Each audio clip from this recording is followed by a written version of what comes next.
저는 68세입니다. 45년을 한 집에서 살았습니다. 남편이 떠난 후 20년간 혼자 이 집을 지켰습니다. 창동시장에서 국밥집을 35년 동안 운영했습니다.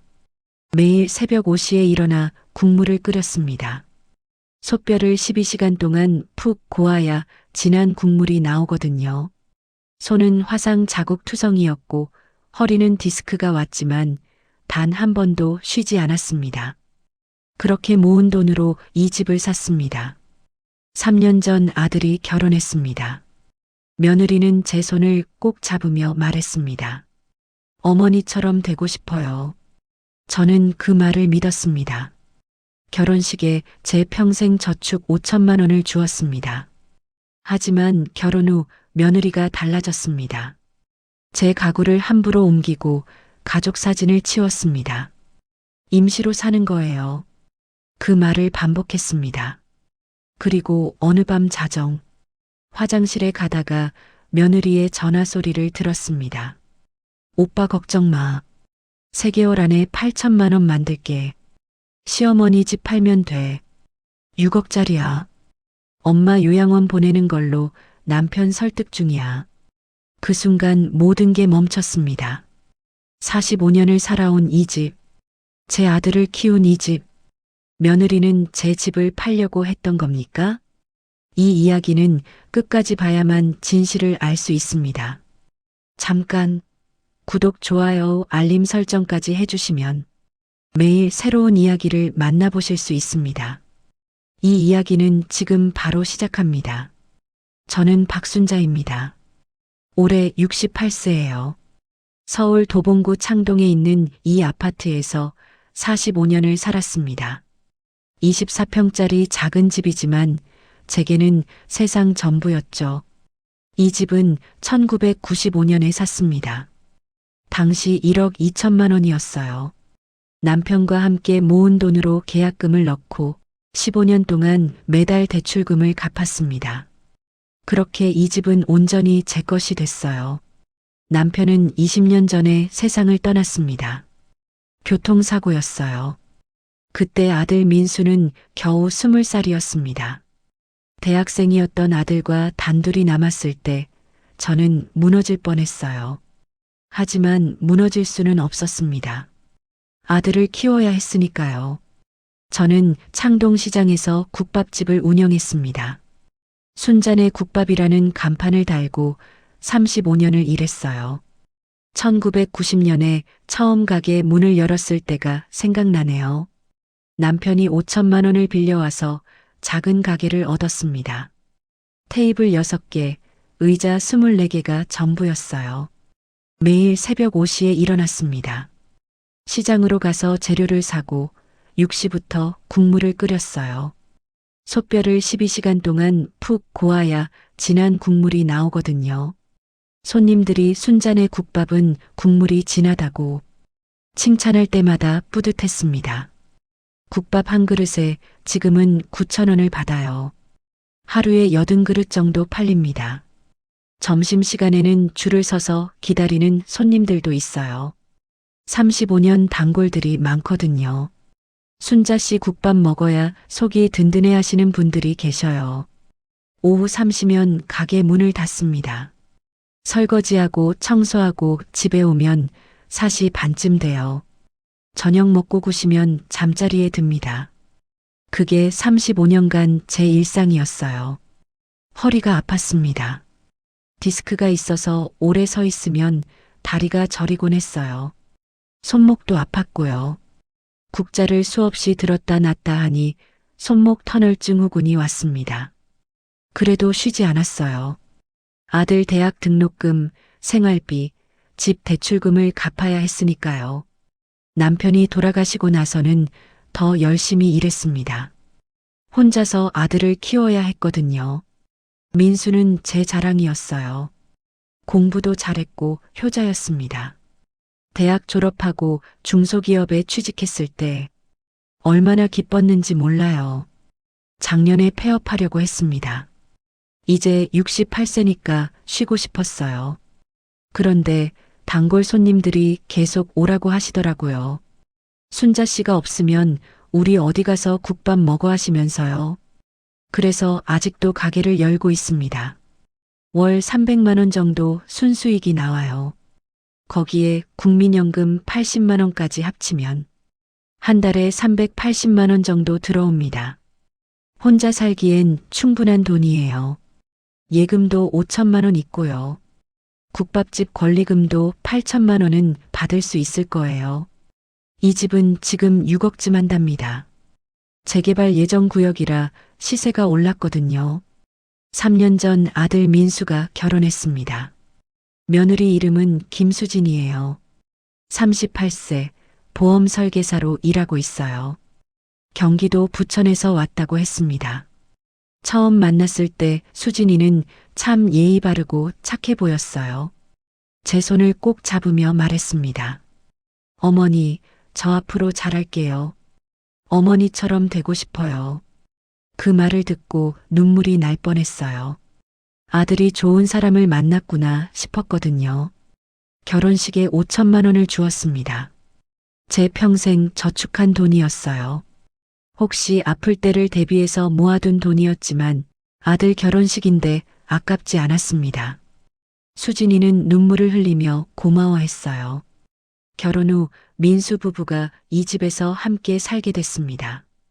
엄마, 우리가 집 살 때까지만 함께 살게요 하더군요. 저는 좋았어요. 넓은 집에 혼자 사는 게 외로웠거든요. 아들 내외와 함께 살면 얼마나 좋을까 기대했습니다. 처음 6개월은 정말 좋았어요. 수진이가 저녁 준비를 도와줬고 같이 TV도 봤습니다. 어머니, 오늘 가게 어땠어요? 하고 물어보기도 했어요. 저는 행복했습니다. 하지만 6개월이 지나면서 뭔가 달라지기 시작했어요. 아주 조금씩요. 처음엔 몰랐습니다. 그런데 지금 돌이켜보면 그때부터 이미 시작됐던 것 같아요. 뭐가 시작됐냐고요? 제 인생에서 가장 큰 배신 말입니다. 수진이를 처음 만난 날이 기억납니다. 3년 전 봄이었어요. 민수가 엄마 소개하고 싶은 사람이 있어 하더군요. 목소리가 들뜬 걸 보니 뭔가 특별한 사람인 게 느껴졌습니다. 일요일 오후 민수가 수진이를 데려왔어요. 키가 165cm쯤 됐고 단정한 옷차림이었습니다. 화장도 진하지 않았고요. 제가 좋아하는 스타일이었어요. 어머니, 안녕하세요. 김수진이라고 합니다. 수진이가 90도로 인사했습니다. 손에는 꽃다발과 과일 바구니를 들고 있었어요. 처음 뵙는데 뭘 이렇게까지 했더니 수진이가 웃으며 말했습니다. 민수 오빠가 어머니 정말 좋은 분이라고 해서요. 꼭 잘 보이고 싶었어요. 그날 저녁을 함께 먹었습니다. 제가 불고기를 준비했어요. 수진이는 한 입 먹더니 눈을 반짝였습니다. 어머니, 너무 맛있어요. 어떻게 이렇게 맛있게 하세요? 진심으로 좋아하는 게 느껴졌어요. 식사 후 설거지를 하는데 수진이가 따라 나왔습니다. 어머니, 제가 할게요. 아니야, 손님인데 어떡해. 저 이제 손님 아니에요. 가족이 될 사람이잖아요. 그 말에 제 가슴이 뭉클했습니다. 그날부터 수진이는 자주 집에 왔어요. 주말마다 민수와 함께 왔고 가끔은 혼자서도 왔습니다. 어머니 심심하실까 봐요 하면서요. 함께 장을 보러 가기도 했고 TV를 보기도 했습니다. 어느 날 수진이가 물었어요. 어머니, 국밥집 하시는 거 힘드시죠? 그럼 힘들지. 그래도 익숙해서 35년이나 하셨다니 정말 대단하세요. 저는 하루도 못할 것 같아요. 수진이는 진심으로 존경하는 눈빛이었습니다. 6개월 후 민수가 청혼했다고 했어요. 수진이가 승낙했답니다. 저는 너무 기뻤어요. 아들이 좋은 사람을 만났구나 싶었거든요. 결혼 준비를 시작했습니다. 수진이는 모든 제 의견을 물었어요. 어머니, 이 드레스 어때요? 어머니, 예식장 여기로 할까요? 어머니, 하객은 몇 분 정도 부르시면 될까요? 모든 걸 저와 상의했습니다. 결혼식 비용 이야기가 나왔을 때였어요. 민수가 조심스럽게 말했습니다. 엄마, 우리가 최대한 줄여서 할게. 무슨 소리야? 일생에 한 번인데. 저는 예금 5천만 원을 꺼냈습니다. 수진이가 눈물을 흘렸어요. 어머니, 이건 너무 큰 돈이에요. 저희가 어떻게 이걸? 괜찮아. 내가 주고 싶어서 주는 거야. 어머니, 평생 은혜 잊지 않을게요. 수진이는 제 손을 꼭 잡았습니다. 결혼식은 아름다웠어요. 수진이는 정말 예쁜 신부였습니다. 식이 끝나고 수진이가 제게 와서 말했어요. 어머니, 앞으로 진짜 딸처럼 잘할게요. 어머니처럼 되고 싶어요. 저는 그 말을 믿었습니다. 신혼여행에서 돌아온 민수 부부는 이 집에서 살기로 했어요. 엄마, 우리가 집 살 때까지만 함께 살게. 그래, 얼마든지. 넓은 집에 혼자 사니까 외로웠어. 저는 진심으로 좋았습니다. 처음 한 달은 정말 행복했어요. 수진이는 매일 아침, 어머니 잘 주무셨어요? 하고 인사했습니다. 저녁에는 같이 요리하고 함께 드라마를 봤어요. 민수는 퇴근하면 제 방에 들러서 안부를 물었고요. 2달째, 3달째도 좋았습니다. 수진이는 저를 배려했어요. 제가 좋아하는 반찬을 해왔고 제 생일에는 케이크를 사왔습니다. 어머니, 건강하세요. 오래오래 저희 곁에 계셔야 해요. 그 말이 진심처럼 들렸어요. 하지만 6개월이 지나면서 뭔가 달라지기 시작했습니다.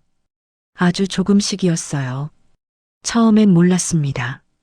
어느 날 퇴근하고 집에 왔더니 거실 가구 배치가 바뀌어 있었어요. 제가 20년 동안 앉던 소파가 구석으로 밀려나 있었습니다. 수진아, 이거 왜 옮겼어? 아, 어머니. 이렇게 배치하니까 더 넓어 보여서요. 그래도 미리 말을 해야지.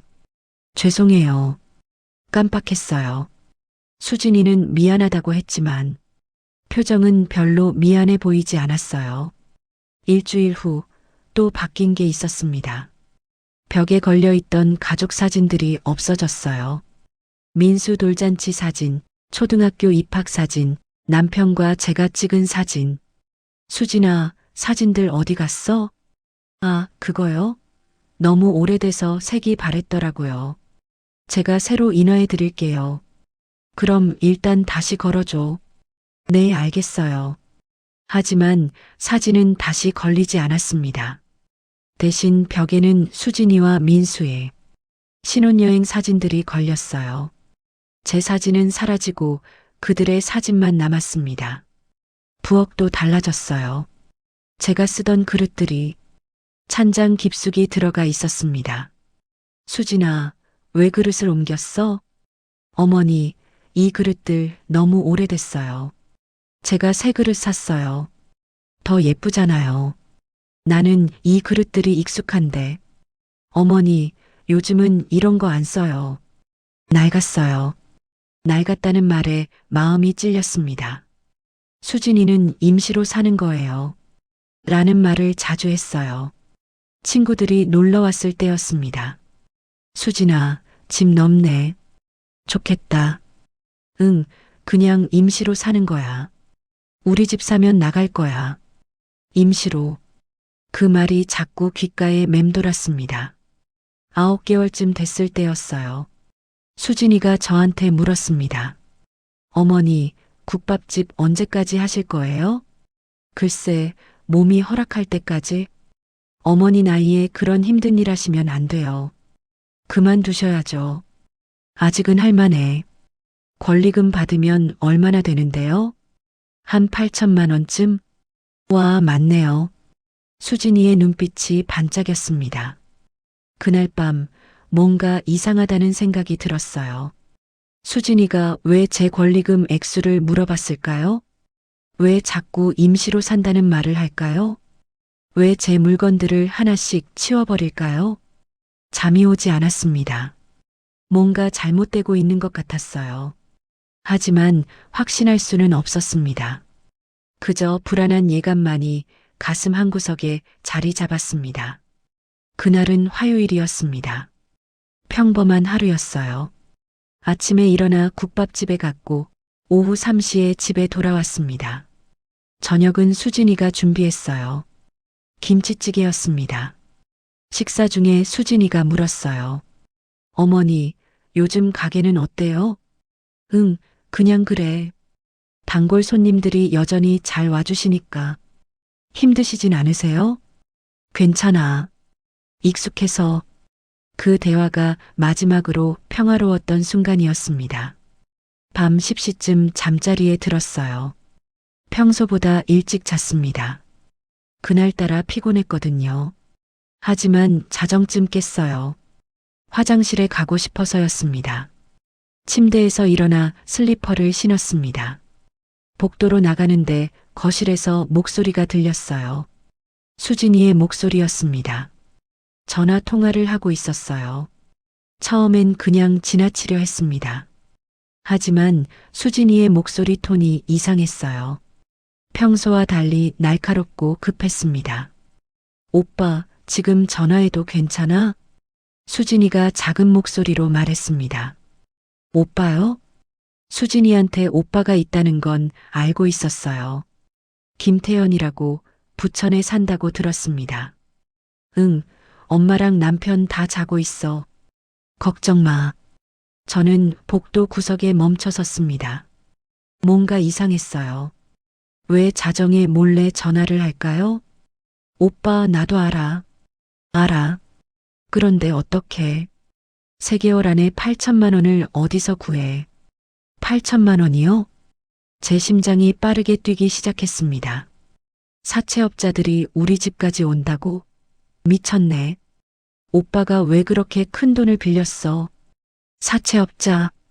그 단어를 듣는 순간 온몸에 소름이 돋았습니다. 치킨집 망한 거 나도 알아.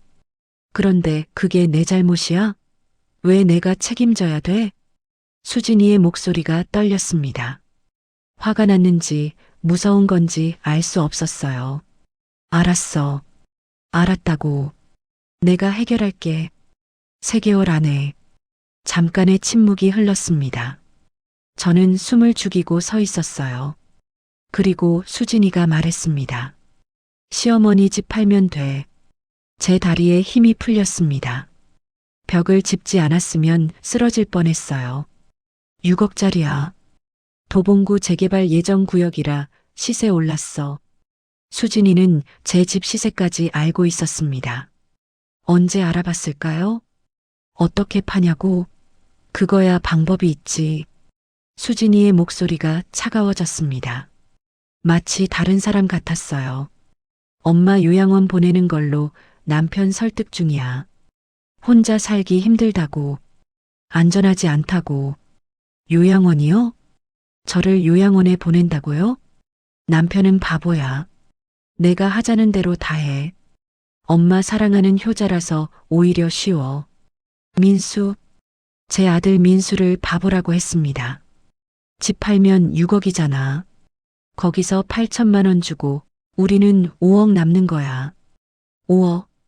제 집을 팔아서 5억을 챙기겠다는 거였습니다. 요양원은 싼 데로 보낼 거야. 한 달에 100만 원짜리. 어차피 늙은이 들어가서 얼마나 살겠어. 제 입에서 신음이 새어나올 뻔했습니다. 손으로 입을 막았어요. 오빠, 걱정 마. 3개월 안에 해결할게. 사채업자들한테 그렇게 전해. 수진이는 확신에 찬 목소리였습니다. 마치 이미 다 계획이 된 것처럼요. 응, 나도 사랑해. 잘 자. 전화가 끊어졌습니다. 저는 그대로 복도에 서 있었어요. 다리가 떨렸습니다. 손도 떨렸고요. 온몸이 얼어붙은 것 같았습니다. 수진이가 거실 불을 끄는 소리가 들렸어요. 발소리가 복도 쪽으로 다가왔습니다. 저는 황급히 제 방으로 들어갔어요. 문을 살짝만 닫고 숨을 죽였습니다. 수진이가 지나갔습니다. 안방으로 들어가는 소리가 들렸어요. 문이 닫혔습니다. 저는 그제야 침대에 주저앉았습니다. 가슴이 너무 아팠어요. 숨이 막히는 것 같았습니다.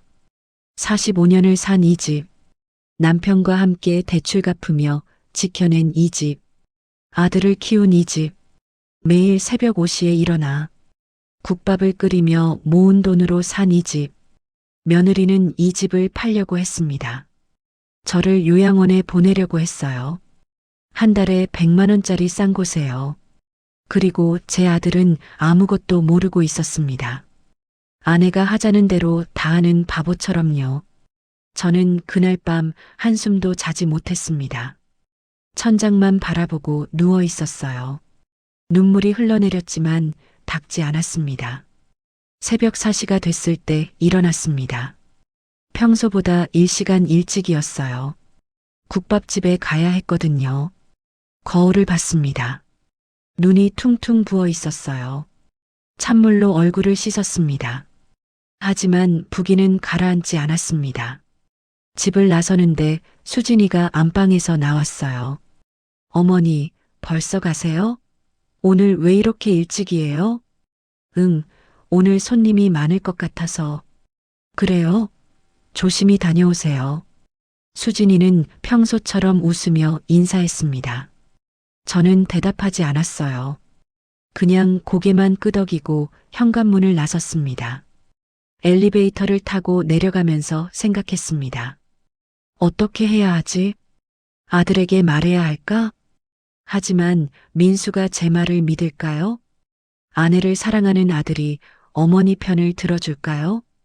국밥집에 도착했습니다. 평소처럼 재료를 준비하고 국물을 끓였어요. 하지만 손이 자꾸 떨렸습니다. 국자를 놓쳤고 그릇을 깼습니다. 단골 손님이 물었어요. 순자 씨, 오늘 안색이 안 좋은데 어디 아파요? 아니에요, 괜찮아요. 얼굴이 왜 그래요? 많이 우셨어요? 아니에요, 그냥 잠을 못 잤어요. 하지만 숨길 수 없었습니다. 제 얼굴에는 모든 게 드러나 있었으니까요. 그날 하루는 지옥 같았습니다. 웃어야 할 때 웃을 수가 없었어요. 손님들과 이야기해야 하는데 목소리가 나오지 않았습니다. 오후 3시에 가게 문을 닫았습니다. 집에 가기 싫었어요. 수진이를 보기 싫었습니다. 하지만 갈 곳이 없었어요. 45년을 산 집, 이제는 제 집이 아닌 것 같았습니다. 그날 저녁 집에 돌아왔습니다. 현관문을 열 때 손이 떨렸어요. 수진이가 있을 거라는 생각에 발걸음이 무거웠습니다. 어머니, 오셨어요? 수진이가 부엌에서 나왔습니다. 평소처럼 밝은 목소리였어요. 마치 어젯밤 전화 통화 같은 건 없었다는 듯이요. 응. 저는 짧게 대답하고 제 방으로 들어갔습니다. 수진이를 똑바로 볼 수가 없었어요. 침대에 앉아 생각했습니다. 어떻게 해야 할까? 민수에게 말해야 할까? 아니면 그냥 모른 척 해야 할까? 하지만 모른 척 할 수 없었어요. 제 집이 걸린 문제였으니까요. 45년을 살아온 이 집을 지켜야 했습니다. 저녁 식사 시간이었습니다. 수진이가 만든 된장찌개와 생선구이가 상에 올라왔어요. 민수가 퇴근해서 들어왔습니다. 엄마, 오늘 가게는 어땠어? 응, 그냥 그랬어. 많이 피곤해 보이시는데 괜찮으세요? 응. 민수는 제 짧은 대답에 고개를 갸우뚱했습니다. 평소 제가 이렇게 말이 없는 편이 아니거든요. 식사를 하는 동안 침묵이 흘렀어요. 수저 부딪히는 소리만 들렸습니다. 저는 밥을 거의 먹지 못했어요. 목구멍으로 넘어가지 않았습니다. 어머니, 입맛이 없으세요? 수진이가 물었습니다. 걱정하는 척하는 목소리였어요. 응, 좀 그래. 어디 불편하신 데 있으세요? 아니. 식사를 마치고 설거지를 하는 수진이를 보며 생각했습니다. 저 여자가 정말 제 집을 팔려고 할까? 저를 요양원에 보내려고 할까? 어쩌면 제가 잘못 들은 걸까? 하지만 아니었어요. 너무 명확하게 들었습니다. 시어머니 집 팔면 돼. 6억짜리야. 요양원 보내는 걸로 남편 설득 중이야. 그날 밤 민수가 제 방에 들렀습니다. 엄마, 뭐 불편한 거 있어? 오늘 너무 조용하셔서 기회였어요. 지금 물어봐야 했습니다. 민수야. 네, 엄마. 너 혹시 이 집을 팔 생각 있니? 민수의 표정이 굳어졌습니다. 눈동자가 흔들렸어요. 엄마, 갑자기 왜 그러세요? 그냥 궁금해서. 엄마, 무슨 일 있어요? 민수가 조심스럽게 물었습니다. 저는 깊게 숨을 들이쉬었어요. 어젯밤에 수진이가 전화하는 걸 들었어. 전화요? 오빠한테, 김태연 씨한테. 민수의 얼굴이 창백해졌습니다. 뭐라고 하던데요? 민수는 이미 뭔가 알고 있는 표정이었어요. 집을 팔아서 8천만 원을 만든다고, 나를 요양원에 보낸다고. 제 목소리가 떨렸습니다. 눈물이 날 것 같았지만 참았어요. 민수는 한동안 아무 말도 하지 못했습니다. 고개를 숙이고 서 있었어요. 민수야, 사실이니? 엄마, 사실이냐고. 제가 목소리를 높였습니다. 평생 아들에게 소리 지른 적이 없었는데요. 엄마, 그게 아니라. 뭐가 아닌데? 수진이 오빠가 사업 실패해서 빚이 좀 있어요. 얼마나? 8천만 원이요. 제 심장이 멎는 것 같았습니다. 정말이었어요. 수진이가 한 말이 모두 사실이었습니다. 그래서 우리 집을 팔겠다는 거니? 아니에요, 엄마. 그런 게 아니라. 그럼 뭔데? 민수가 머뭇거렸어요. 뭔가 말하고 싶은데 못하는 표정이었습니다. 바로 그때 수진이가 문을 열고 들어왔어요. 어머니, 무슨 일이세요? 목소리가 복도까지 들려요. 수진아, 너 어제 내 오빠한테 전화했지? 수진이의 얼굴이 굳었습니다. 하지만 곧 웃으며 말했어요. 네, 했는데요. 왜요? 이 집 팔아서 8천만 원 만든다고 했지? 어머니, 그게 내가 다 들었어. 요양원 보낸다고도 했지? 수진이는 잠시 당황한 표정을 지었습니다. 하지만 곧 침착하게 말했어요. 어머니, 오해하신 것 같아요. 오해? 제 오빠가 힘든 상황인 건 맞아요. 하지만 어머니 집을 팔자는 게 아니에요. 그럼 뭔데? 어머니, 사실은요. 수진이가 민수를 힐끗 쳐다봤습니다. 민수는 고개를 숙이고 있었어요. 어머니께서 이 큰 집에 혼자 계시는 게 위험할 것 같아서요. 뭐가 위험해? 어머니 나이도 있으시고 만약에 집에서 넘어지시거나 하면 어떡해? 그래서 요양원에 보내겠다는 거야? 아니에요. 요양원이 아니라 좋은 실버타운이요.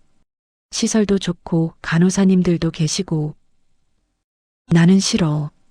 제가 단호하게 말했습니다. 나는 이 집에서 살 거야. 45년을 산 집이야.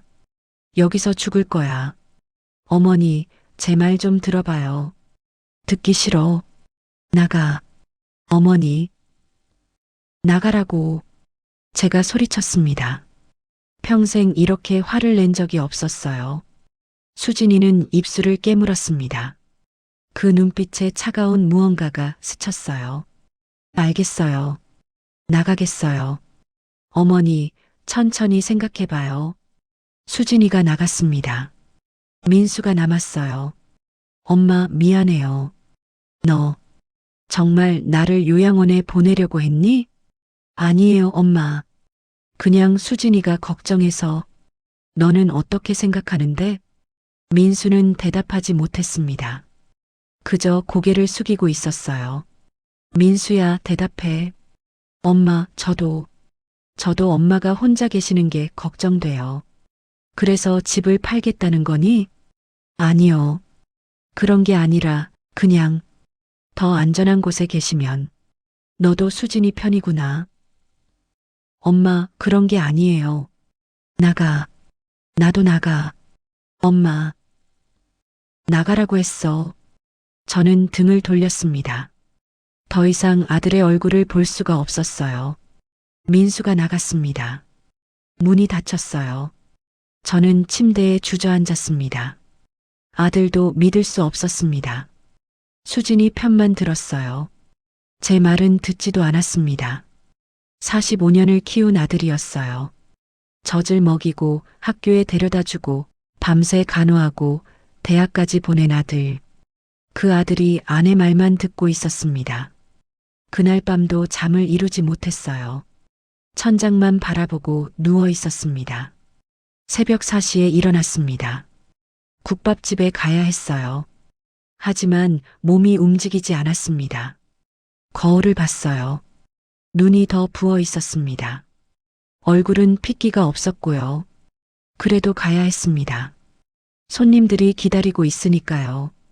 현관문을 나서는데 수진이가 안방에서 나왔습니다. 어머니, 어제는 제가 말을 잘못했어요. 죄송해요. 저는 대답하지 않았어요. 어머니, 저 정말 어머니를 위해서 그런 거예요. 됐어. 어머니. 더 이상 말하지 마. 나 지금 일하러 가야 해. 저는 수진이를 지나쳐 나왔습니다. 엘리베이터를 타고 내려가면서 생각했습니다. 아들한테 말해도 소용없었어요. 민수는 수진이 편이었습니다. 그렇다면 저 혼자서 해결해야 했어요. 하지만 어떻게? 국밥집에 도착했습니다. 재료를 준비하면서도 머릿속은 복잡했어요. 집을 어떻게 지킬 수 있을까? 점심시간이었습니다. 손님들이 앉아서 국밥을 먹고 있었어요. 그때 옆 테이블에서 이야기가 들렸습니다. 요즘 노인들 재산 노리는 자식들 많대. 맞아. TV에서 봤어. 요양원 보낸다고 속여서 집 빼앗는데. 무섭다 진짜. 저는 국자를 든 채로 멈춰 섰습니다. TV에서 봤다고? 저만 당하는 게 아니었어요. 그날 오후 손님이 다 가고 나서 생각했습니다. 도움을 청해야 했어요. 하지만 누구한테? 그때 문득 떠오른 사람이 있었습니다. 정미란.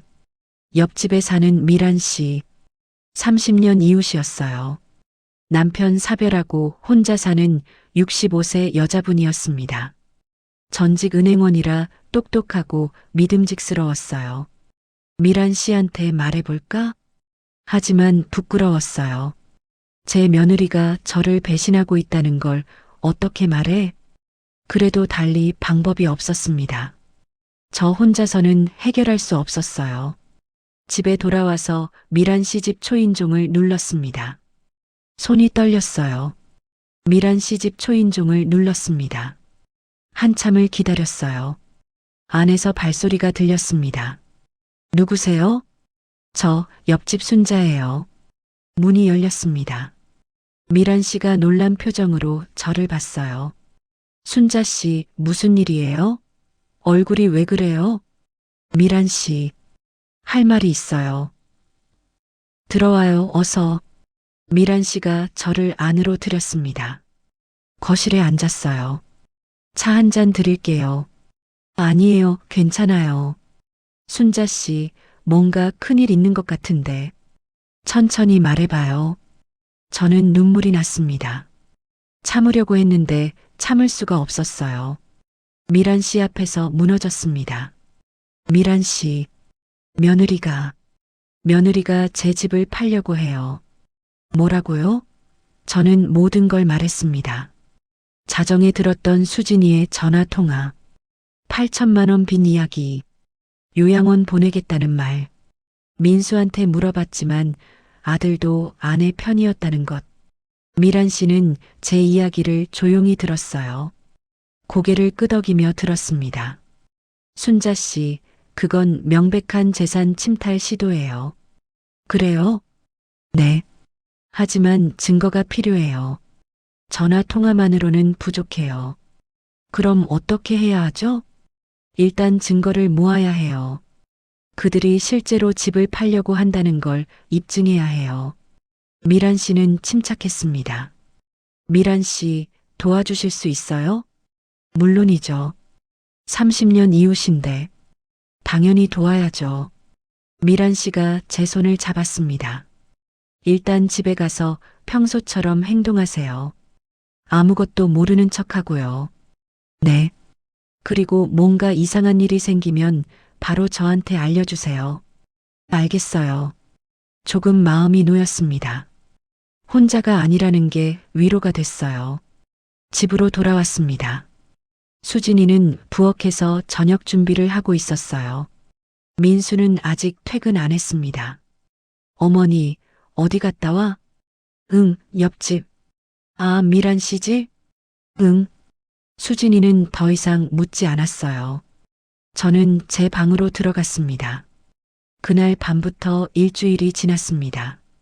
평소처럼 국밥집에 가고 집에 오는 일상이었어요.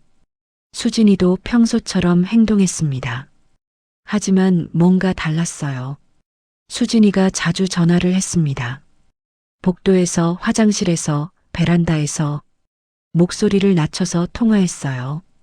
그리고 어느 금요일 오후였습니다.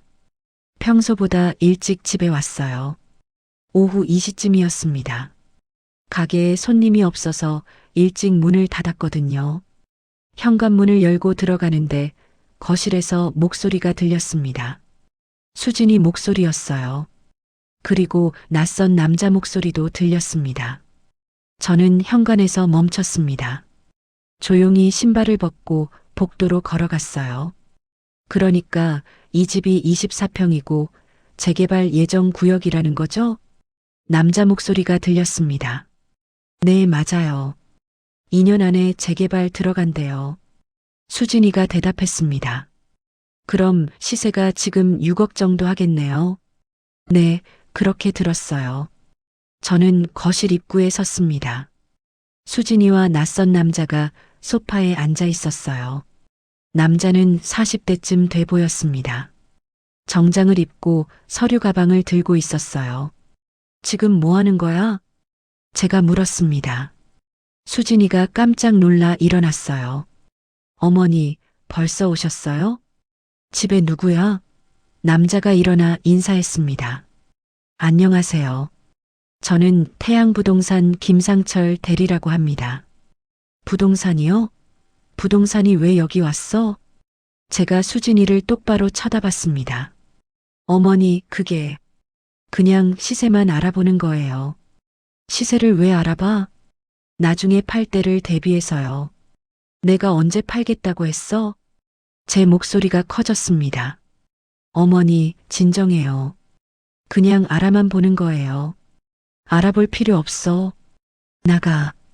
김상철 대리가 난처한 표정을 지었습니다. 그럼 제가 나가라고. 저는 소리쳤습니다.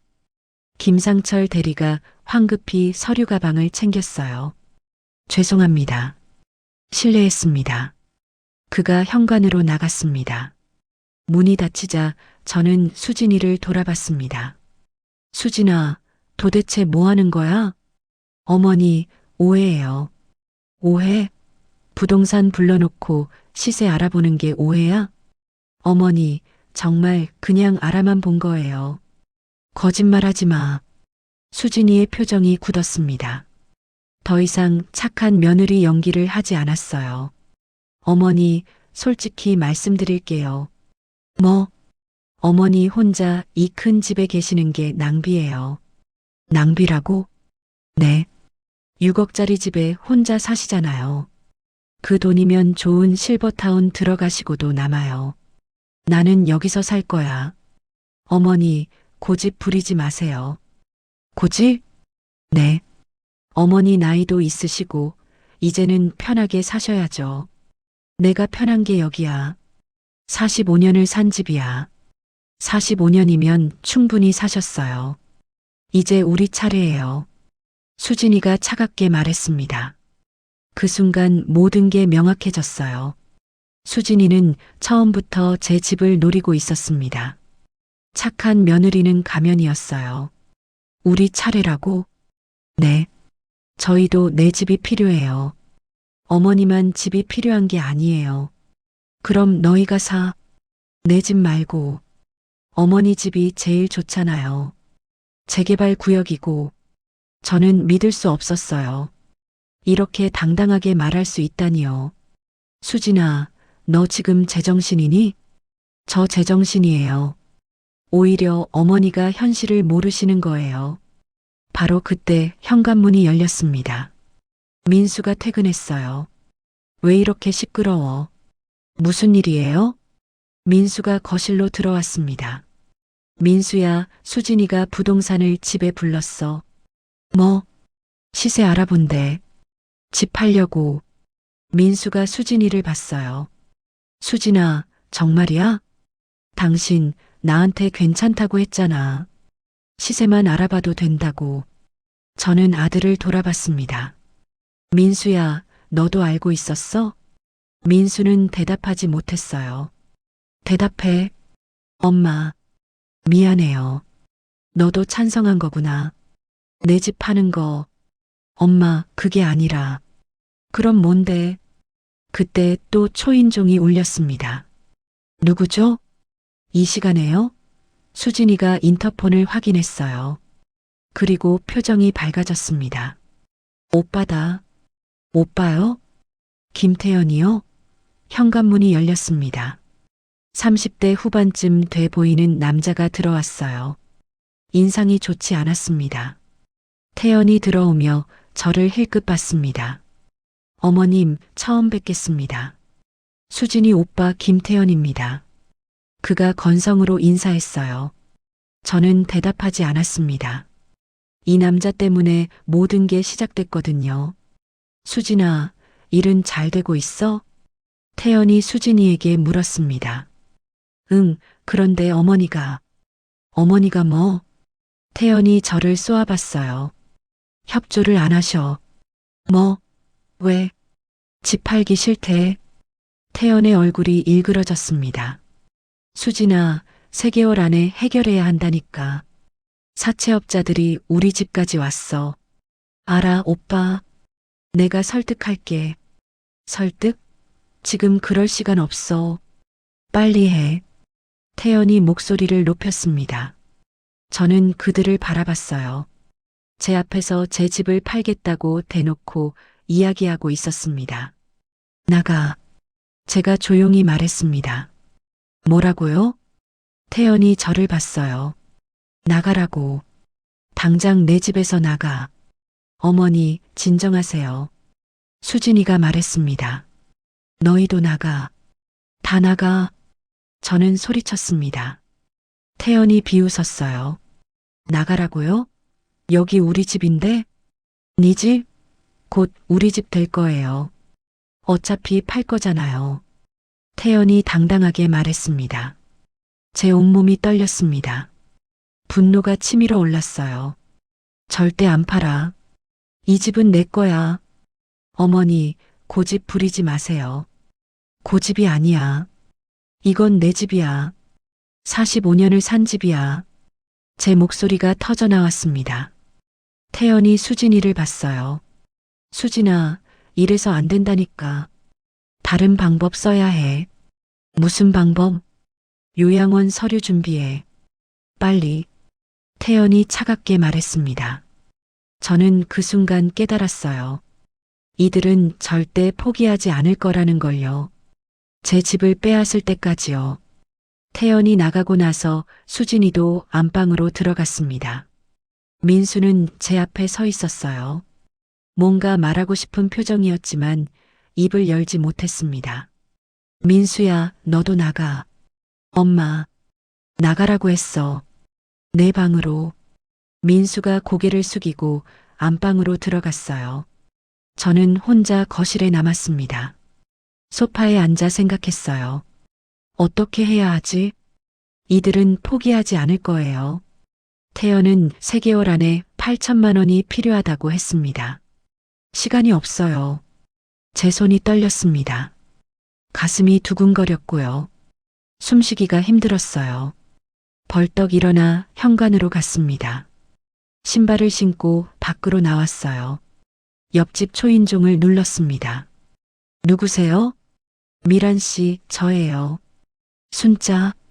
문이 열렸습니다. 미란 씨가 놀란 표정으로 저를 봤어요. 순자 씨, 무슨 일이에요? 얼굴이 하얗게 질렸어요. 미란 씨, 큰일 났어요. 저는 미란 씨 집으로 들어갔습니다. 거실 소파에 앉았어요. 미란 씨가 물 한 잔을 가져왔습니다. 천천히 마시고 말해요. 저는 물을 마셨습니다. 손이 떨려서 물이 흘렀어요. 오늘 집에 일찍 갔더니 부동산 중개인이 있었어요. 뭐라고요? 수진이가 불렀대요. 시세 알아본다고. 미란 씨의 표정이 굳어졌습니다. 그럼 이미 집을 팔 준비를 하고 있는 거네요. 그리고 수진이 오빠가 왔어요. 김태현이요. 오빠가요? 네. 사채업자들이 집까지 왔대요. 3개월 안에 8천만 원 만들어야 한대요. 3개월이면 시간이 얼마 없네요. 미란 씨가 심각하게 말했습니다. 미란 씨, 저 어떡해요? 태연이가 요양원 서류 준비하래요. 요양원 서류요? 네.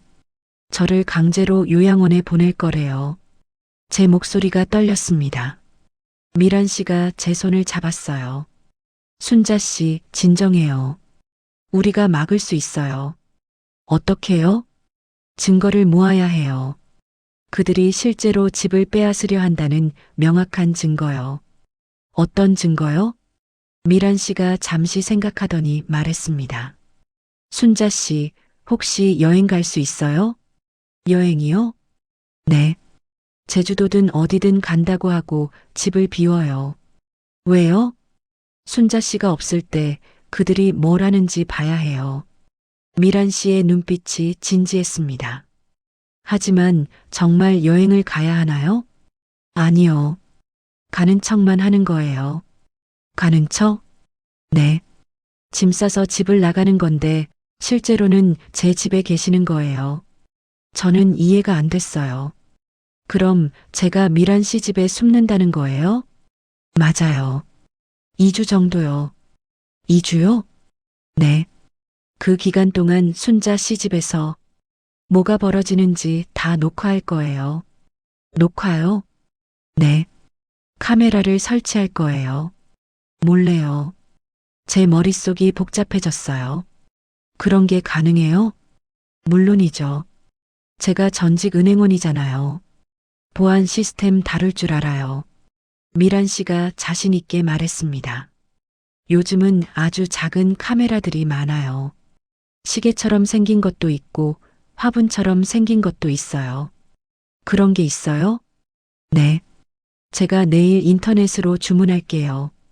하지만 저는 망설여졌어요. 그렇게까지 해야 하나요? 며느리를 감시하는 게 맞나요? 순자 씨, 지금 망설일 때가 아니에요. 미란 씨가 제 눈을 똑바로 쳐다봤습니다. 그들은 이미 움직이고 있어요. 부동산도 불렀고 요양원 서류도 준비한대요. 그렇긴 하지만 순자 씨 45년을 사신 집이잖아요. 지켜야죠.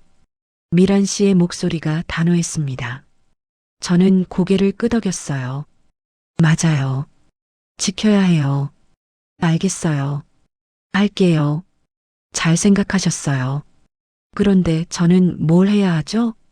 일단 내일부터 평소처럼 행동하세요. 아무 일도 없었던 것처럼요. 네. 그리고 23일 후에 가족들한테 말하세요. 제주도에 여행 간다고. 갑자기 여행을 간다고 하면 이상해하지 않을까요? 그래서 이유가 필요해요. 뭔가 그럴듯한 이유요. 저는 생각했습니다. 친구 만나러 간다고 할까요? 좋아요. 어떤 친구요? 고등학교 동창? 경숙이. 제주도에 사는 친구가 있어요. 완벽해요. 제주도면 멀잖아요. 네. 경숙이가 오라고 연락 왔다고 할게요. 좋아요. 그럼 2주 정도 간다고 하세요. 2주요? 네. 그 정도는 돼야 그들이 본색을 드러낼 거예요. 미란 씨가 일어나 서랍에서 노트를 꺼냈습니다. 자, 이제 계획을 세워봅시다. 미란 씨가 노트에 뭔가를 적기 시작했어요. 1단계 카메라 구입 마이너스 제가 할게요. 2단계 순자 씨 여행 발표 마이너스 3일 후. 3단계 카메라 설치 마이너스 순자 씨가 떠나는 날 아침. 4단계 녹화 시작 마이너스 2주간. 5단계 증거 확보 후 경찰 신고. 경찰이요? 저는 놀랐어요. 네. 이건 범죄예요. 재산 침탈 시도죠. 하지만 제 며느리예요. 제 아들의 아내라고요. 순자 씨, 그래도 범죄는 범죄예요. 미란 씨가 단호하게 말했습니다. 만약에 증거가 없으면 그들은 계속할 거예요. 결국 순자 씨 집을 빼앗을 거예요. 미란 씨의 말이 맞았어요. 알겠어요. 그렇게 하죠. 저는 결심했습니다. 좋아요. 그럼 카메라는 어디에 설치할까요? 어디가 좋을까요? 거실에 하나, 부엌에 하나, 현관에 하나. 총 3개면 충분할 거예요. 그렇게 많이요? 네. 여러 각도에서 찍어야 증거가 확실해요. 미란 씨가 노트에 적었습니다. 카메라는 시계나 액자 같은 데 숨길 거예요. 절대 눈치 못 채요. 정말요? 네. 제가 전에 은행에서 보안 업무도 했거든요. 이런 거 다뤄봤어요. 미란 씨가 웃었습니다. 저는 조금 안심이 됐어요. 미란 씨가 있어서 다행이었습니다. 미란 씨, 정말 고마워요. 뭐요? 30년 이웃인데요. 당연히 도와야죠. 제가 나중에 꼭 보답할게요. 보답은 무슨? 순자 씨 집 지키는 게 보답이에요. 저는 미란 씨의 손을 꼭 잡았습니다. 따뜻했어요. 그럼 내일부터 평소처럼 행동하세요. 국밥집도 가시고요. 네. 그리고 3일 후 저녁에 가족들한테 말하세요. 제주도 간다고. 알겠어요. 그날 밤에 제가 순자 씨 집에 몰래 들어가서 카메라 설치할게요. 어떻게 들어와요? 열쇠 하나 주세요. 복사해 놓을게요. 저는 가방에서 열쇠를 꺼냈습니다. 여기요. 내일 복사하고 돌려드릴게요. 미란 씨가 열쇠를 받았습니다. 순자 씨, 걱정하지 마세요. 우리가 꼭 이길 거예요. 네, 믿어요. 저는 처음으로 희망이 보였습니다. 집으로 돌아갔습니다. 현관문을 열고 들어갔어요. 거실에는 아무도 없었습니다. 안방에서 수진이와 민수의 목소리가 들렸어요. 무슨 이야기를 하는지 들리지 않았지만 분위기가 심각한 것 같았습니다. 저는 제 방으로 들어갔습니다. 침대에 누워 천장을 바라봤어요. 3일 후면 여행을 간다고 발표할 거예요. 그리고 미란 씨 집에 숨을 거예요. 2주 동안요. 무서웠습니다. 뭐가 녹화될지 몰랐어요. 어쩌면 더 나쁜 걸 보게 될지도 몰랐습니다. 하지만 해야 했어요. 제 집을 지키기 위해서요. 45년을 살아온 이 집을요. 저는 눈을 감았습니다. 내일부터 연기를 해야 해요. 아무것도 모르는 척이요. 할 수 있을까요? 저는 깊게 숨을 들이쉬었습니다. 할 수 있어요. 해야만 해요. 3일이 지났습니다. 그 3일 동안 저는 평소처럼 행동했어요. 새벽 5시에 일어나 국밥집에 갔고 오후 3시에 집에 왔습니다. 수진이에게 말도 걸었고 저녁도 함께 먹었어요. 하지만 마음속은 복잡했습니다. 오늘 저녁에 발표해야 했거든요. 제주도에 여행 간다고요. 미란 씨가 어제 열쇠를 돌려줬어요. 복사했어요. 카메라도 주문했고요. 언제 도착해요? 내일이요. 순자 씨가 떠나는 날 아침에요. 모든 게 준비됐습니다. 이제 연기만 남았어요. 저녁 6시였습니다. 식탁에 수진이가 차린 저녁이 올라왔어요. 김치찌개와 불고기였습니다. 민수가 퇴근해서 들어왔어요. 엄마 다녀왔습니다. 응, 손 씻고 와. 세 사람이 식탁에 앉았습니다. 평소처럼 조용한 저녁이었어요. 하지만 오늘은 달랐습니다. 민수야, 수진아. 제가 먼저 입을 열었습니다. 네, 어머니. 수진이가 저를 봤어요. 나 여행 좀 갔다 올까 해. 여행이요? 민수가 놀란 표정을 지었습니다. 응, 제주도에. 갑자기요? 친구가 초대했어. 고등학교 동창 경숙이. 저는 준비한 대로 말했습니다. 경숙이 이모요? 제주도에 사시는 분? 민수가 물었어요. 응, 귤 농장 한대. 한번 놀러 오래. 언제 가시려고요? 모레. 2주 정도 다녀올 거야. 2주요? 수진이의 눈빛이 반짝였습니다. 응, 오랜만에 좀 쉬고 싶어서. 좋으시겠어요, 어머니.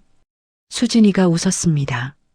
하지만 그 웃음이 진짜가 아니라는 걸 알았어요. 너무 밝았거든요. 너무 기뻐 보였어요. 엄마, 짐은 제가 싸드릴게요. 아니야, 내가 싸. 어머니, 제가 도와드릴게요. 수진이가 나섰습니다. 괜찮아. 나 혼자 할 수 있어. 저는 단호하게 말했어요.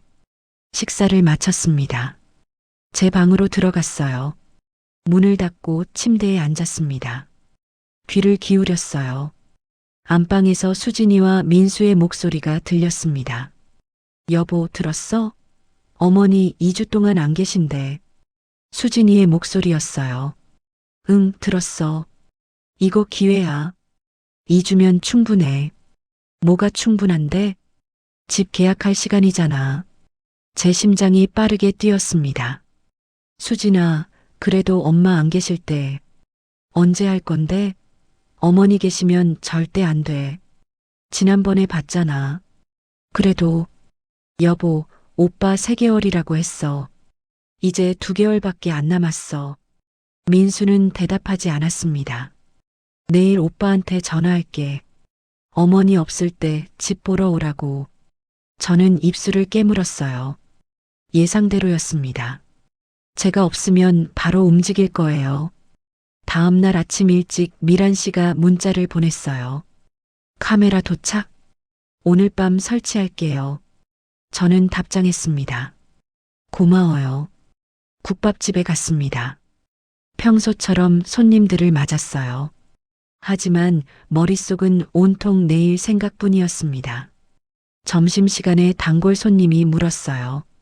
순자 씨, 내일부터 문 닫는다면서요? 네, 2주 정도 쉬려고요. 어디 가세요? 제주도요. 좋으시겠다. 푹 쉬고 오세요. 네, 고맙습니다. 저는 웃으며 대답했습니다. 하지만 제주도에 가지 않을 거예요. 미란 씨 집에 숨을 거예요. 그날 저녁 집에 돌아왔습니다. 짐을 싸기 시작했어요. 여행 가방에 옷을 넣었습니다. 실제로 입을 옷은 작은 가방에 따로 쌌어요. 나중에 미란 씨 집에 가져갈 거예요. 밤 10시가 됐습니다. 안방에서 불이 꺼졌어요. 수진이와 민수가 잠든 것 같았습니다. 11시쯤 문자가 왔어요. 미란 씨였습니다. 지금 들어갈게요. 문 열어놨어요? 저는 조용히 제 방문을 열었습니다. 복도로 나가 현관문을 살짝 열었어요. 미란 씨가 검은색 가방을 들고 들어왔습니다. 저는 손가락을 입에 대며 조용히 하라는 신호를 보냈어요. 미란 씨가 고개를 끄덕였습니다. 거실로 들어갔어요. 미란 씨는 가방에서 작은 상자들을 꺼냈습니다. 하나는 벽시계처럼 생겼고, 하나는 액자처럼 생겼고, 하나는 화분처럼 생겼어요. 이게 다 카메라예요?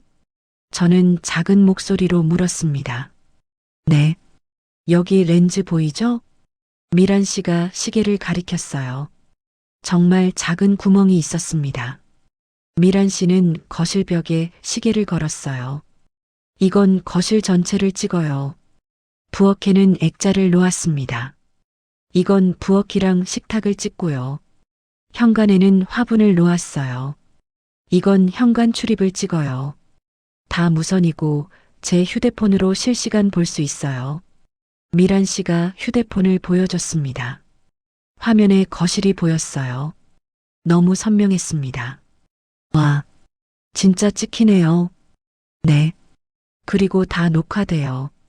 2주 분량 저장 가능해요. 정말 대단해요, 미란 씨. 은행에서 배운 게 있죠. 미란 씨가 웃었습니다. 카메라 설치가 끝났어요. 30분도 안 걸렸습니다. 내일 아침 순자 씨가 나가시면 그때부터 녹화 시작할게요.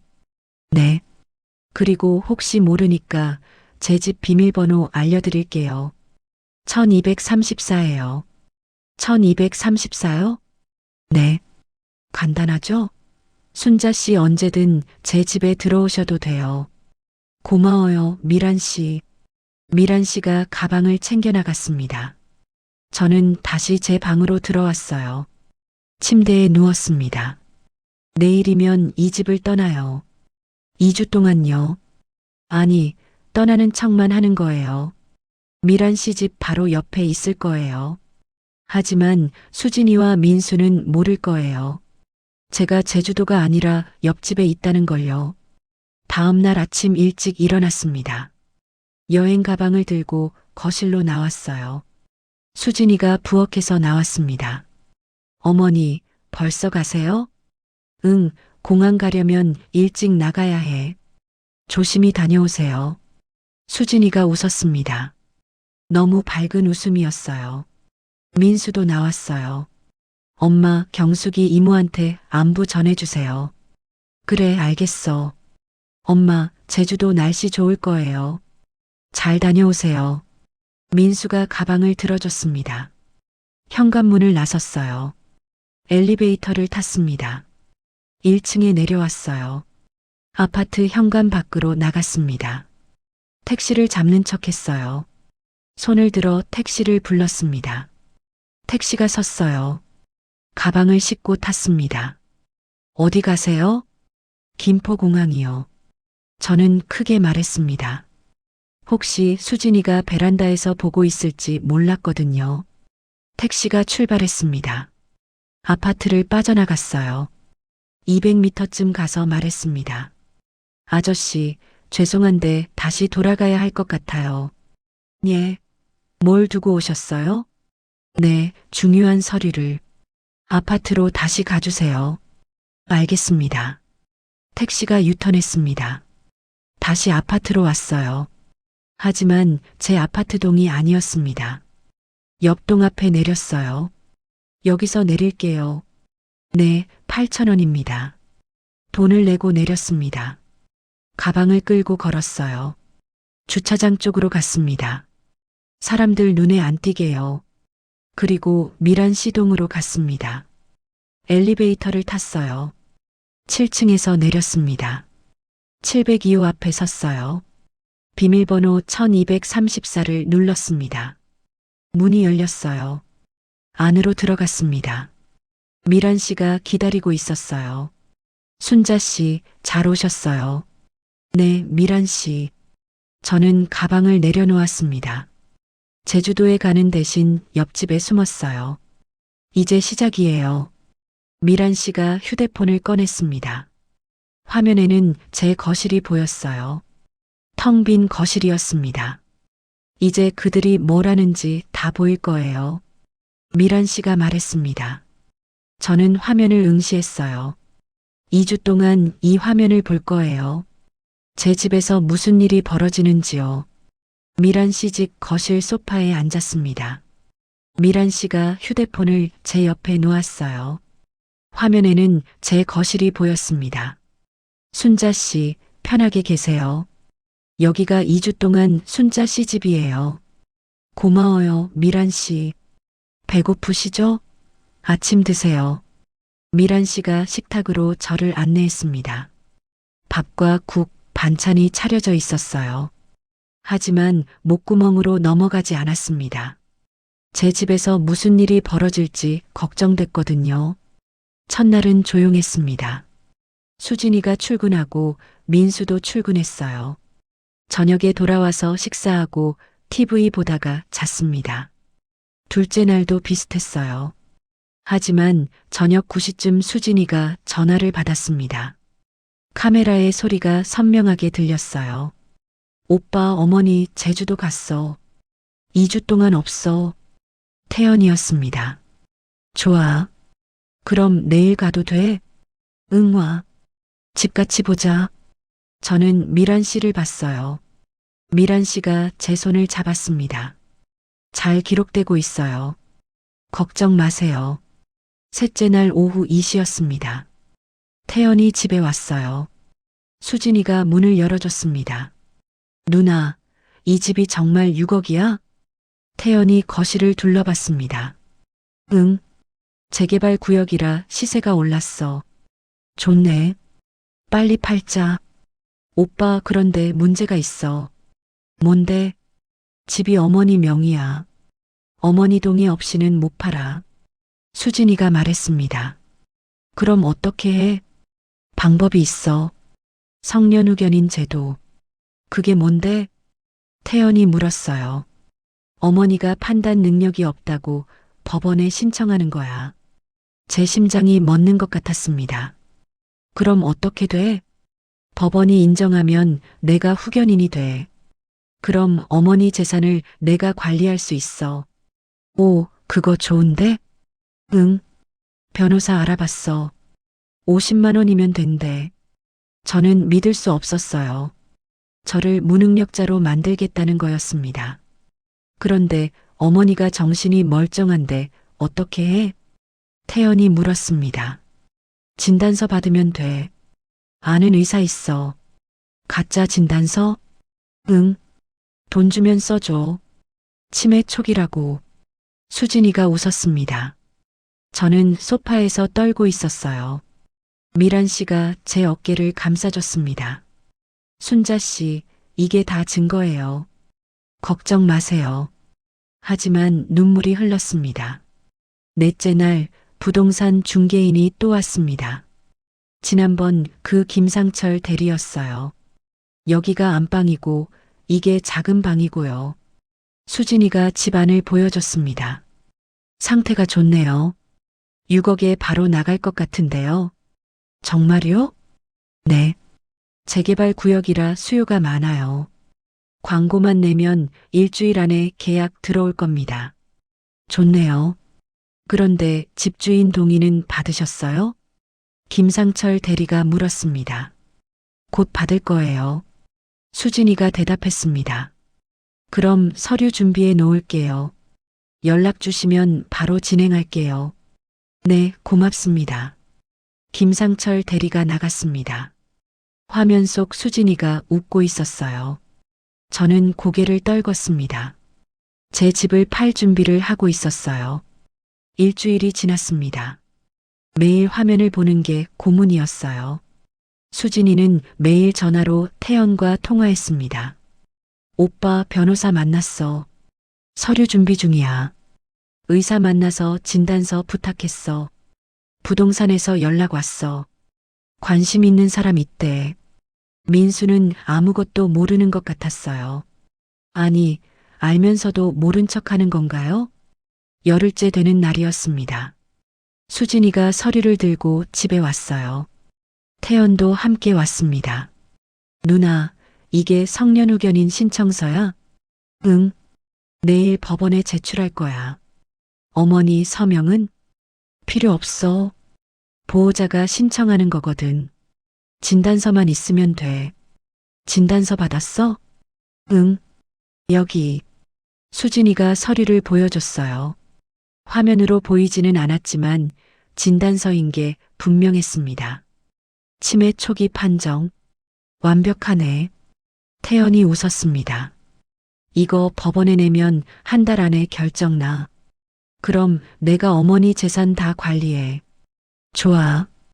그럼 집 팔 수 있겠네. 응. 부동산 중개인한테 연락할게. 광고 내라고.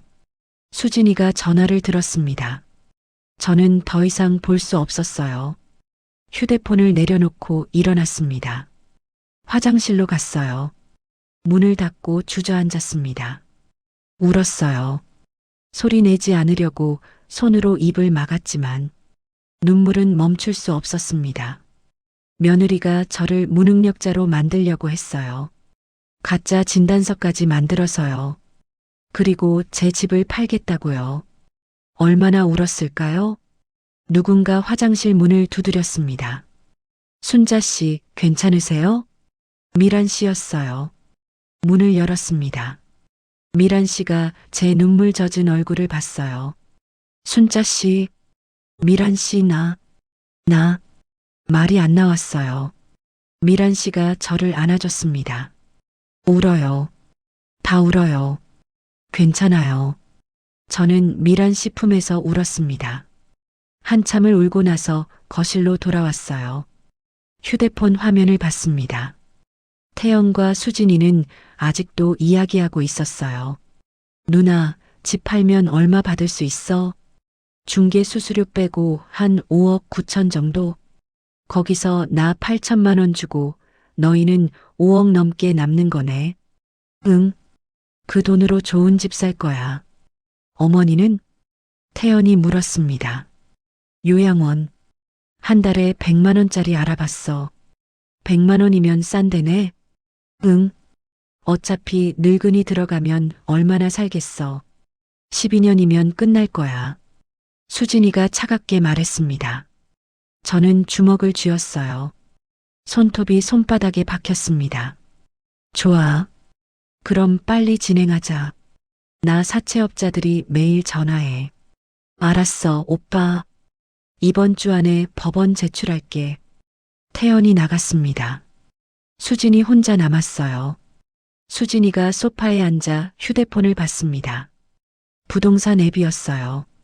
5억대 아파트들을 검색하고 있었습니다. 이 집 괜찮은데 30평에 5억 2천. 혼잣말을 했어요. 저는 화면을 끄고 싶었어요. 더 이상 보고 싶지 않았습니다. 하지만 봐야 했어요. 증거를 모아야 했으니까요. 12일째 되는 날이었습니다. 수진이가 봉투를 들고 집에 왔어요. 여보, 이거 봐. 민수가 퇴근해서 들어왔을 때였습니다. 뭔데? 법원 서류, 성년후견인 신청서. 그거 정말 제출한 거야? 민수의 목소리가 떨렸습니다. 응, 어제 냈어. 한 달 후면 결정 나. 수진아, 이거 진짜 괜찮은 거야? 왜? 겁나? 수진이가 민수를 쳐다봤어요. 엄마한테 미안해서. 미안하긴. 어머니 위해서 하는 거야. 어머니 위해서? 민수의 목소리가 커졌습니다. 그래. 어머니 혼자 계시면 위험하잖아. 요양원이 더 안전해. 그건 핑계잖아. 집 팔려고 하는 거잖아. 당신도 찬성했잖아. 수진이가 소리쳤습니다. 나는 시세만 알아본다고 했지. 성년후견인까지는. 이제 와서 무슨 소리야. 두 사람이 싸웠어요. 저는 화면을 보며 생각했습니다. 민수도 알고 있었어요. 처음부터요. 하지만 막지 않았어요. 아내 편만 들었어요. 14일째 마지막 날이었습니다. 내일이면 제주도에서 돌아온다고 문자를 보낼 거예요. 오후 3시쯤 태연이 또 왔습니다. 이번엔 다른 남자도 함께였어요. 40대쯤 돼 보이는 남자였습니다. 누나, 이분이 박 변호사님. 안녕하세요. 성년후견인 건 제가 맡았습니다. 잘 진행되고 있어요. 박 변호사가 말했습니다. 언제쯤 결정 나요? 3주 후쯤요. 제출한 진단서가 확실하니까 문제 없을 겁니다. 좋네요. 수진이가 웃었습니다. 그럼 저는 이만 연락드리겠습니다. 박 변호사가 나갔습니다. 태연이 수진이를 봤어요. 누나 잘하고 있어. 조금만 더 버텨. 알아. 어머니 모레 오시니까 조심해야 해. 응. 아무것도 모르는 척해. 걱정 마. 내가 연기 잘하잖아. 수진이가 웃었습니다. 저는 미란 씨를 봤어요. 미란 씨가 고개를 끄덕였습니다. 순자 씨, 이제 충분해요. 증거가 다 모였어요. 정말요? 네. 이제 경찰에 신고할 수 있어요.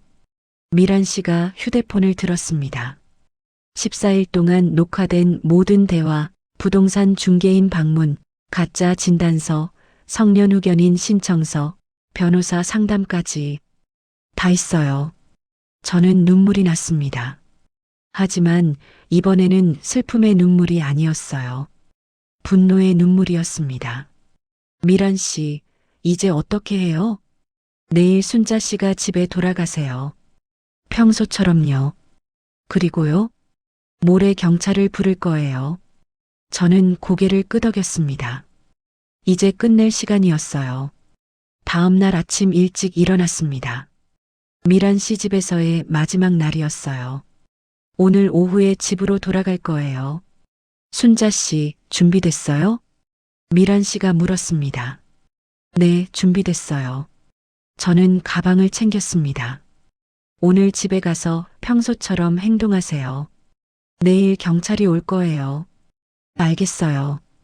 그리고 순자 씨, 이거 가지고 가세요. 미란 씨가 작은 USB를 건넸습니다. 이게 뭐예요? 14일 동안 녹화된 모든 영상이에요. 백업용이에요. 고마워요, 미란 씨. 저는 USB를 가방에 넣었습니다. 오후 3시쯤 집에 문자를 보냈어요. 오늘 저녁 7시쯤 집에 도착할 것 같아. 공항에서 출발했어. 민수한테서 답장이 왔습니다. 알겠습니다, 엄마. 조심히 오세요. 저는 미란 씨 집을 나섰습니다. 엘리베이터를 타고 1층으로 내려갔어요. 아파트 밖으로 나가 택시를 잡았습니다. 김포공항이요. 기사님한테 말했습니다. 김포공항까지 갔어요. 공항 로비에서 30분 정도 있다가 다시 택시를 탔습니다. 도봉구 창동으로 가주세요. 이번엔 정말 집으로 가는 거예요. 저녁 7시 10분쯤 아파트에 도착했습니다. 가방을 끌고 엘리베이터를 탔어요. 7층에서 내렸습니다. 복도를 걸어 701호 앞에 섰어요. 숨을 깊게 들이쉬었습니다. 그리고 초인종을 눌렀어요. 안에서 발소리가 들렸습니다. 문이 열렸어요. 수진이가 서 있었습니다. 어머니, 오셨어요? 여행 잘 다녀오셨어요? 밝은 목소리였어요. 마치 정말 반가운 것처럼요. 응, 다녀왔어. 저는 짧게 대답했습니다. 경숙이 이모는 잘 계셨어요? 응, 잘 계셨어. 제주도 날씨 좋았죠? 그래, 좋더라. 저는 거실로 들어갔습니다. 모든 게 그대로였어요. 벽에 걸린 시계, 부엌의 액자, 현관의 화분. 카메라들이 여전히 제자리에 있었습니다. 어머니, 피곤하시죠? 씻고 쉬세요. 수진이가 말했습니다. 그래, 그럴게. 저는 제 방으로 들어갔어요. 문을 닫고 침대에 앉았습니다. 휴대폰을 꺼내 미란 씨한테 문자를 보냈어요. 집에 도착했어요. 미란 씨한테서 답장이 왔습니다. 수고했어요. 내일 아침 10시에 경찰 올 거예요. 준비하세요. 저녁을 먹었습니다. 수진이가 준비한 저녁이었어요. 김치찌개와 불고기였습니다. 어머니, 여행 중에 뭐 하셨어요? 수진이가 물었습니다. 그냥 집에서 쉬고 바다 보러 갔어. 좋으셨겠어요. 응. 저는 더 이상 말하고 싶지 않았어요. 민수가 퇴근해서 들어왔습니다. 엄마 다녀오셨어요? 응. 많이 피곤하시죠? 그래, 좀 그래. 푹 쉬세요. 민수가 밥을 먹으러 앉았어요. 식사를 마치고 제 방으로 들어왔습니다. 일찍 자야 했어요. 내일이 중요한 날이니까요. 하지만 잠이 오지 않았습니다. 천장만 바라보고 누워 있었어요. 내일이면 모든 게 끝나요. 수진이의 거짓말도, 태연의 협박도, 민수의 배신도 모두 끝나는 거예요. 다음 날 아침 7시에 일어났습니다. 평소보다 늦게 일어난 거예요. 국밥집에 갈 필요가 없었거든요. 거실로 나갔습니다. 수진이가 부엌에서 아침을 준비하고 있었어요. 어머니, 주무셨어요? 응. 아침 드세요. 응, 고마워. 식사를 했습니다. 수진이도 함께 먹었어요. 민수는 벌써 출근했습니다. 9시 30분이었습니다. 저는 거실 소파에 앉아 있었어요. 수진이는 안방에서 옷을 갈아입고 있었습니다. 휴대폰이 울렸어요. 미란 씨였습니다. 순자 씨, 10분 후에 경찰 도착해요. 알겠어요. 저는 일어나 현관 쪽으로 갔습니다. 그리고 문 앞에 섰어요. 10시 정각이었습니다. 초인종이 울렸어요. 문을 열었습니다. 경찰 2명이 서 있었어요. 그리고 미란 씨도 함께였습니다. 박순자 씨 맞으십니까? 경찰 1명이 물었습니다. 네, 맞습니다. 신고하신 분이시죠? 네. 저는 고개를 끄덕였습니다. 들어가도 될까요? 네, 들어오세요. 경찰들이 들어왔습니다. 미란 씨도 함께 들어왔어요. 무슨 일이에요? 안방에서 수진이가 나왔습니다. 경찰을 보고 얼굴이 하얗게 질렸어요. 왜 경찰이? 김수진 씨 맞습니까? 경찰이 물었습니다. 네. 수진이의 목소리가 떨렸습니다. 재산 침탈 시도와 문서 위조 혐의로 조사받으실 겁니다. 뭐라고요? 이쪽으로 앉으세요. 경찰이 수진이를 거실 소파로 안내했습니다. 저는 경찰에게 USB를 건넸습니다. 여기 증거가 다 있습니다. 이게 뭡니까? 14일 동안 녹화된 영상입니다. 제가 제주도에 간척하고 이웃집에 숨어 있었어요. 경찰이 노트북을 꺼냈습니다. USB를 연결했어요. 영상이 재생됐습니다. 수진이와 태연의 대화가 들렸어요. 오빠, 걱정 마. 3개월 안에 8천만 원 만들게. 어떻게? 시어머니 집 팔면 돼. 6억짜리야. 수진이의 얼굴이 창백해졌습니다. 어머니, 이게 계속 들어. 저는 차갑게 말했습니다. 영상이 계속됐어요. 부동산 중개인과의 대화, 태연과의 통화, 변호사 상담, 가짜 진단서 이야기. 모든 게 다 녹화되어 있었습니다. 성년후견인 신청서도 제출했어요. 저를 무능력자로 만들려고요. 저는 경찰에게 말했습니다. 네, 저희가 법원에 확인했습니다. 지난주에 제출된 기록이 있네요. 경찰이 서류를 보여줬습니다. 이건 어머니를 위해서. 수진이가 변명하려 했어요. 위해서? 제 집을 팔아서 오빠 빚 갚으려고 한 게 저를 위해서야? 저는 소리쳤습니다. 어머니, 14일 동안 다 봤어. 당신이 한 말, 한 행동 전부 다. 수진이가 주저앉았습니다. 바닥에 무릎을 꿇었어요. 어머니, 죄송해요. 저는 이제 와서 사과해도 소용없어. 바로 그때 문이 열렸습니다. 민수가 들어왔어요. 회사에서 급히 온 것 같았습니다. 엄마, 무슨 일이에요? 수진이한테 전화 와서. 민수가 거실을 보고 멈췄습니다. 경찰을 봤어요. 그리고 바닥에 무릎 꿇은 수진이를 봤습니다. 뭐야, 이게 무슨... 민수야. 제가 아들을 불렀습니다. 엄마, 이게 무슨 일이에요? 너도 알고 있었지? 뭐요? 수진이가 집 팔려고 한 거, 나를 요양원에 보내려고 한 거. 민수는 대답하지 못했습니다. 고개를 숙였어요. 대답해. 저는 소리쳤습니다. 엄마, 미안해요. 민수의 목소리가 떨렸습니다. 알고 있었구나. 저는 힘이 빠졌습니다. 엄마, 저는 몰랐어요. 성년후견인까지는. 거짓말하지 마.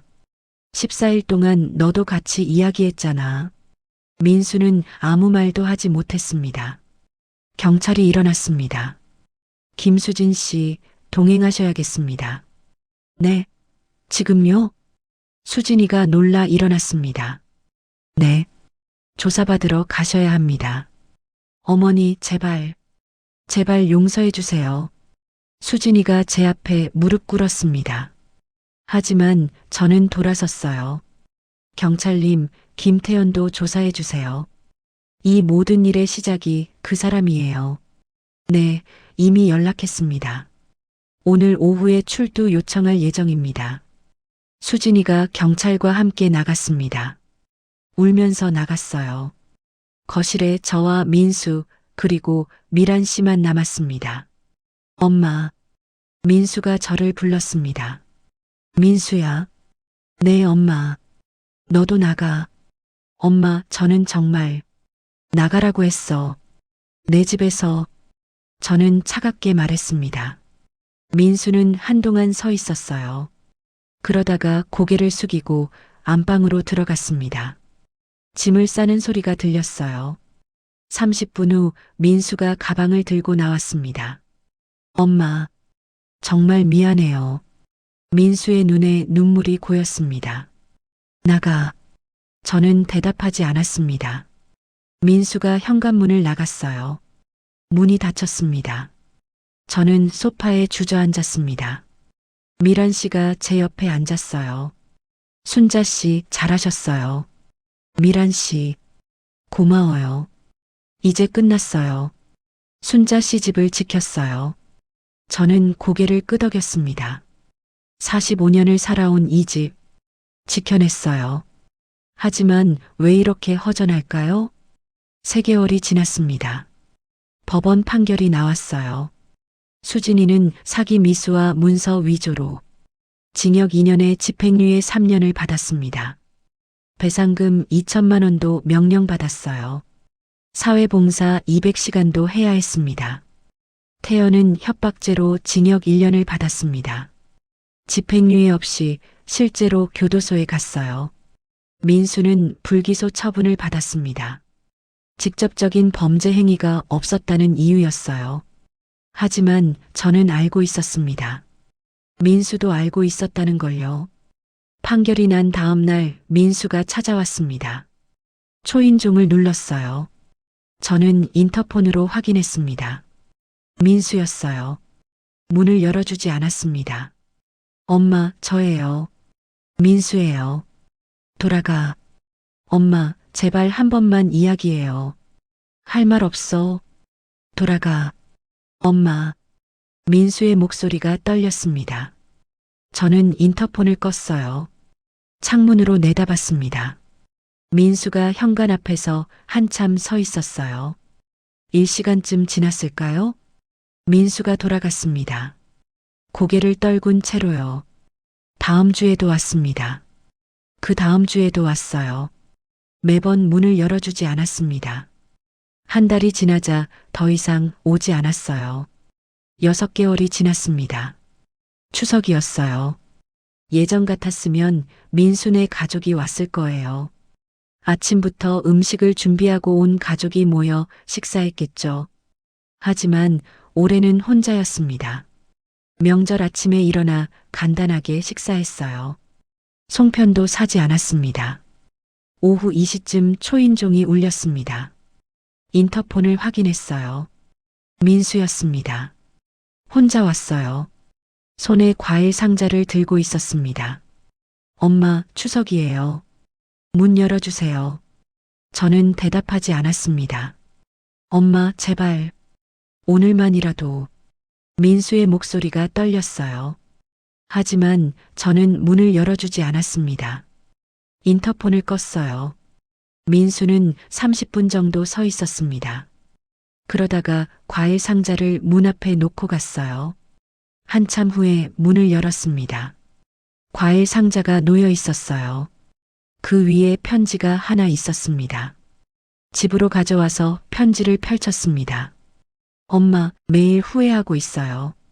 어떻게 그럴 수 있었는지 저도 모르겠어요. 수진이는 이혼했어요. 지금은 혼자 고시원에서 살고 있어요. 엄마가 용서 안 하시는 거 알아요. 용서받을 자격도 없다는 것도 알아요. 그래도 이 말은 하고 싶어요. 정말 죄송합니다. 사랑합니다. 민수 올림. 저는 편지를 접었습니다. 눈물이 나지 않았어요. 화도 나지 않았습니다. 그냥 텅 빈 느낌만 들었어요. 편지를 서랍에 넣었습니다. 과일은 냉장고에 넣었어요. 설날에도 민수가 왔습니다. 역시 문을 열어주지 않았어요. 떡국을 문 앞에 놓고 갔습니다. 1년이 지났습니다. 저는 여전히 창동시장에서 국밥집을 하고 있었어요. 새벽 5시에 일어나 국물을 끓입니다. 단골 손님들이 여전히 와요. 순자 씨, 아들은 안 와요? 어느 날 단골이 물었습니다. 안 와요. 왜요? 싸웠어요? 응, 그런 셈이지. 저는 짧게 대답했습니다. 그래도 명절에는 봐야죠. 아니에요. 안 만나요. 아이고, 섭섭하시겠어요. 괜찮아요. 이제 익숙해졌어요. 집에 오면 혼자예요. 조용합니다. 예전처럼 수진이가 저녁을 준비하는 소리도 없고 민수가 엄마 다녀왔습니다. 하는 소리도 없어요. 하지만 평화롭습니다. 미란 씨가 자주 놀러 와요. 순자 씨, 오늘 저녁 같이 먹어요. 그래요. 같이 저녁을 먹고 TV를 봅니다. 미란 씨와 이야기하는 게 편해요. 순자 씨, 민수 씨는 연락 없어요? 어느 날 미란 씨가 물었습니다. 명절마다 와요. 문 앞에 음식 놓고 가요. 만나지는 않으시고요? 네. 만날 생각 없어요. 저는 단호하게 말했습니다. 언젠가는 용서할 수 있을까요? 모르겠어요. 지금은 아니에요. 미란 씨가 제 손을 잡았어요. 순자 씨, 잘하고 계세요. 순자 씨가 원하는 대로 사세요. 고마워요, 미란 씨. 저는 웃었습니다. 어느 날 국밥집에서 일하고 있는데 낯선 여자가 왔어요. 30대쯤 돼 보였습니다. 순자네 국밥 여기 맞죠? 네, 맞아요. 저, 민수 씨 여자친구예요. 제 손이 멈췄습니다. 민수가 여자친구가 있어요? 네. 6개월 전부터 만났어요. 그래요. 저는 무표정하게 대답했습니다. 어머님께 인사드리고 싶다고 민수 씨가. 하지만 전화도 안 받으시고 문도 안 열어주신다고 해서 제가 찾아왔어요. 그랬군요. 어머님, 민수 씨 정말 후회하고 있어요. 매일 어머님 이야기만 해요. 그래요. 저는 국밥을 내왔습니다. 먹고 가세요. 네. 감사합니다. 그 여자는 국밥을 먹으며 말했어요. 맛있어요. 민수 씨가 어머님 국밥이 세상에서 제일 맛있다고 했는데 정말 그러네요. 저는 대답하지 않았습니다. 설거지를 하고 있었어요. 어머님, 한 번만 만나주시면 안 될까요? 안 돼요. 어머님, 이제 우리는 남이에요. 그게 서로에게 좋은 거예요. 그 여자는 더 이상 말하지 못했습니다. 국밥을 다 먹고 돈을 냈어요. 잘 먹었습니다. 네, 안녕히 가세요. 그 여자가 나갔습니다. 다시는 오지 않았어요. 지금은 2년이 지났습니다. 저는 여전히 혼자 삽니다. 45년을 살아온 이 집에서요. 가끔 민수 생각이 나요. 어렸을 때 민수요. 제 손을 꼭 잡고 엄마 사랑해 하던 민수요. 하지만 그 민수는 이제 없어요. 제 집을 팔려고 했던 민수만 남았어요. 명절이 되면 여전히 음식을 문 앞에 놓고 가요. 편지도 함께요. 읽지 않습니다. 서랍에 쌓여 있어요. 10통 넘게요. 언젠가 읽을까요? 모르겠어요. 지금은 아니에요. 오늘도 새벽 5시에 일어났습니다. 국밥집에 가서 국물을 끓여요. 손님들이 와서 맛있다고 합니다. 오후 3시에 집에 와요. 미란 씨와 차를 마시거나 TV를 봅니다. 저녁을 먹고 9시에 잠자리에 듭니다. 이게 제 일상이에요. 외롭냐고요? 가끔은 외로워요. 후회하냐고요? 아니요. 후회하지 않아요. 제 집을 지켰어요. 45년을 살아온 이 집을요. 그리고 제 존엄도 지켰어요. 68년을 살아온 저를요. 어떤 사람들은 말해요. 그래도 아들인데 용서하셔야죠. 하지만 저는 알아요. 용서와 관계 회복은 다른 거예요. 저는 용서했어요. 마음속에서요. 하지만 다시 만날 수는 없어요. 그게 저를 지키는 방법이니까요. 창문 밖을 봅니다. 가을이 왔어요. 낙엽이 떨어지고 있습니다. 68년을 살며 배웠어요. 때로는 사랑하는 사람에게서 떠나는 것도 용기라는 걸요. 그리고 혼자 사는 것도 나쁘지 않다는 걸요. 저는 박순자예요. 68세예요. 창동시장에서 국밥집을 하고 있어요. 그리고 혼자 잘 살고 있습니다.